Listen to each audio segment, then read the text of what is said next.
नमस्कार दोस्तों, माँ stories and quotes YouTube channel में आप सभी का हार्दिक स्वागत है। आज मैं आपको पुत्रदा एकादशी व्रत की कथा सुनाने जा रही हूँ। प्रभु की कृपा आप सब पर हमेशा बनी रहे। प्रभु की कृपा से आप सबके जीवन में सुख, समृद्धि और खुशियाँ हमेशा बनी रहे। इसी प्रार्थना के साथ आज की ये कथा शुरू करती हूँ।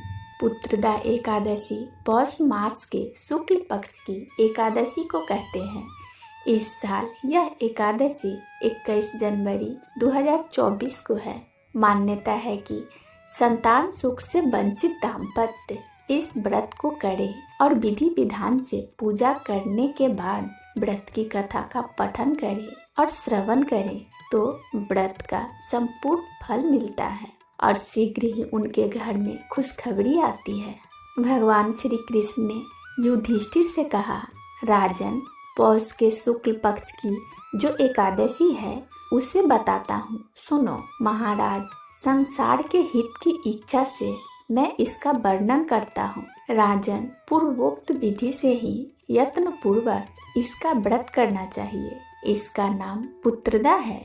यह सब पापों को हरने वाली उत्तम तिथि है।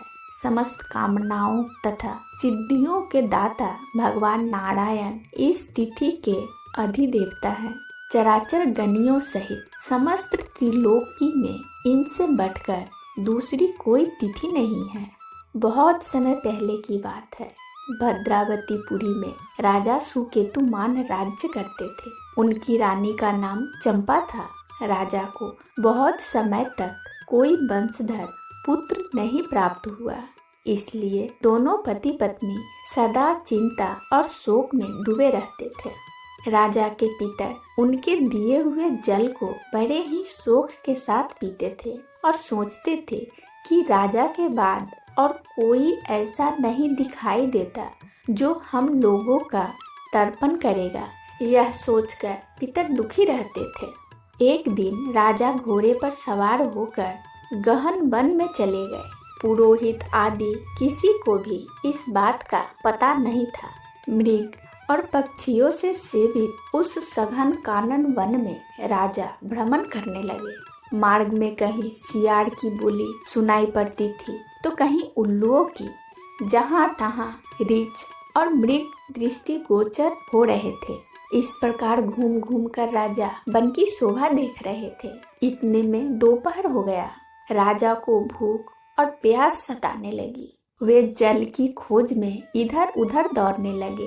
किसी पुण्य के प्रभाव से उन्हें एक उत्तम सरोवर दिखाई दिया, जिसके समीप मुनियों के बहुत से आश्रम थे। शोभाशाली नरेश ने उन आश्रमों को देखा तो उस समय शुभ की सूचना देने वाले सुकून महसूस होने लगे। राजा का दाहिना नेत्र और दाहिना हाथ फड़कने लगा, जो उत्तम फल की सूचना दे रहा था। सरोवर के तट पर बहुत से मुनि वेद पाठ कर रहे थे। उन्हें देखकर राजा को बड़ा हर्ष हुआ। वे घोड़े से उतरकर मुनियों के सामने खड़े हो गए और पृथक पृथक उन सब की वंदना करने लगे।